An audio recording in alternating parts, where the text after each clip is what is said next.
اس پہلی جنگ عظیم نے انگریزوں نے قبضہ کر لیا۔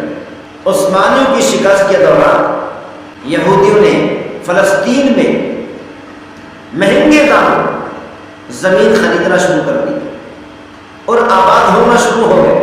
پھر دوسری جنگ عظیم میں ہٹلر نے یہودیوں کا قتل عام شروع کر دیا، یہودیوں کو چن چن کر قتل کرنے لگا۔ جب یہودیوں نے دیکھا کہ ہمیں قتل کیا جا رہا ہے تو ادھر ادھر دوڑے لگانا شروع کر دی، حتیٰ کہ فلسطین میں پہنچے تو پوری دنیا میں سب سے زیادہ یہودیوں کی دوڑیں فلسطین کی طرف لگنا شروع ہوئی، کیونکہ فلسطینی مسلمانوں نے ان یہودیوں پر رحم کرتے ہوئے، رحم دلی کی وجہ سے یہودیوں کو پناہ دی، تو یہودیوں نے فلسطینیوں کے ساتھ رہن سہن شروع کر دیا۔ وقت گزرتا رہا، بالآخر یہ یہودی فلسطینیوں کے گھروں پر قابض ہونا شروع ہو گئے۔ اسی طرح یہودیوں نے فلسطینی زمین مہنگے داموں بھی خریدنا شروع کر دی اور آباد ہونا شروع ہو۔ سن 1947 میں اقوام متحدہ میں ایک اجلاس کے دوران یہ مسئلہ رکھا گیا تو اقوام متحدہ نے اس اجلاس میں فلسطین کو تقسیم کر دیا، تو 15 مارچ سن 1948 میں فلسطین 2 حصوں میں تقسیم ہو گیا اور اسرائیل بھی وجود میں آ گیا۔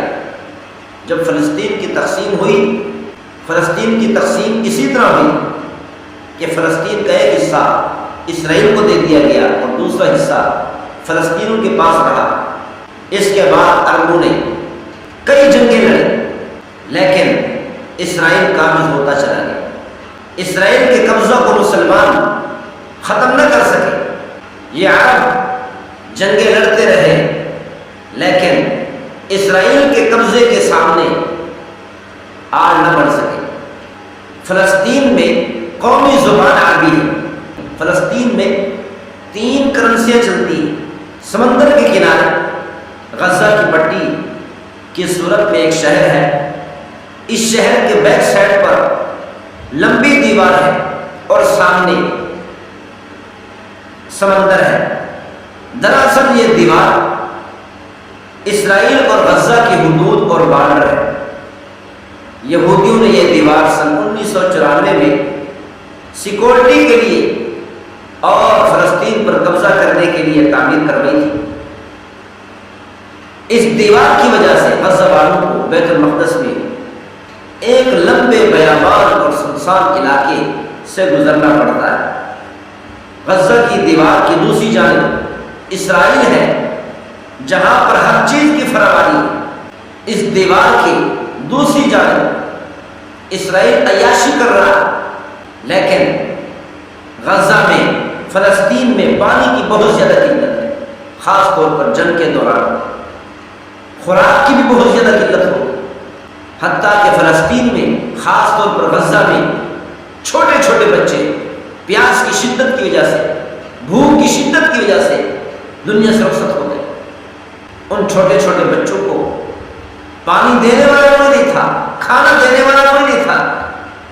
اس وقت پورے فلسطین میں قیامت کا منظر ہے، ہر طرف موت ہی موت، قتل وار، پانی کی قلت، بھوک کی شدت، پیاس کی شدت، پینے کو پانی نہیں ملتا، کھانے کو خوراک نہیں ملتی۔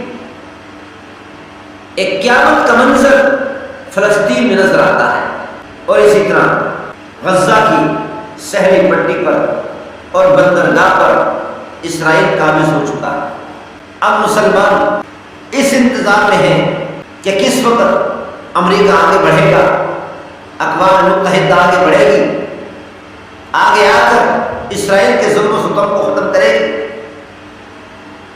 لیکن مسلمان یہ نہیں سوچتے، یہ اقوام متحدہ، یہ امریکہ، یہ یہودی ہے، ان کا گٹھ جوڑ ہے اسرائیل کے ساتھ، ہو ہی نہیں سکتا کہ کبھی ظلم و ستم کو ختم کرنے کے لیے آگے بڑھے۔ مسلمانوں کو خود کو جاگنا پڑے گا، خود کو اٹھنا پڑے گا اس ظلم و ستم کو روکنے کے لیے۔ جب تک پوری امت مسلمہ اس ظلم و ستم کے خلاف آواز نہیں اٹھاتی، صرف آواز نہیں بلکہ ان کے مقابلے میں جنگ کے لیے کھڑی نہیں ہوتی، اس وقت تک یہ ظلم و ستم ختم ہونا ناممکن ہے۔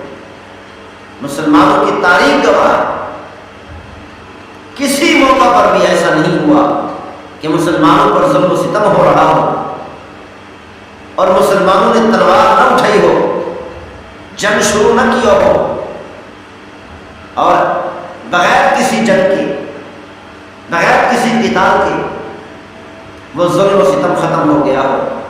پوری تاریخ گواہ ہے۔ اسی لیے مسلمانوں کو اب انتظار نہیں کرنا چاہیے، یہ امریکہ یا اسرائیل یا اقوام متحدہ یہ سب لوگ تو یہ چاہتے ہیں کہ مسلمانوں کا خاتمہ ہو، مسلمانوں کو ختم کر دیا جائے اور پورے فلسطین کو اسرائیل بنا دیا جائے، بیت المقدس پر قبضہ کر لیا جائے۔ جب یہ لوگ دیکھتے ہیں کہ فلسطین کے اندر جو مسلمان اسرائیل کے خلاف لڑ رہے ہیں، جہاد کر رہے ہیں، وہ آگے بڑھ رہے ہیں، اسرائیلیوں کو قتل کر رہے ہیں، ختم کر رہے ہیں، تو پھر پروپیگنڈا بناتے ہیں، منصوبہ بناتے ہیں، ایک منصوبے کے تحت آواز اٹھاتے ہیں کہ ہم مذاکرات کی میز پر آتے ہیں، مذاکرات کا بہانہ بنا کر ان مسلمانوں کو جنگ سے روک دیتے ہیں۔ جب مسلمان منتشر ہو جاتے ہیں تو پھر مسلمانوں پر، فلسطینیوں پر ظلم و ستم کے پہاڑ توڑنا شروع کر دیتے ہیں۔ یہ تو کافروں کی عادت رہی ہے، یہودیوں کی ایک پرانی عادت رہی ہے۔ یہ عادت اس وقت تک ختم نہیں ہو سکتی جب تک مسلمان متحد ہو کر نہیں اٹھیں گے۔ اللہ تعالیٰ ہم سب کو عمل کرنے کی توفیق نصیب فرمائے۔ وما توفیقی الا باللہ۔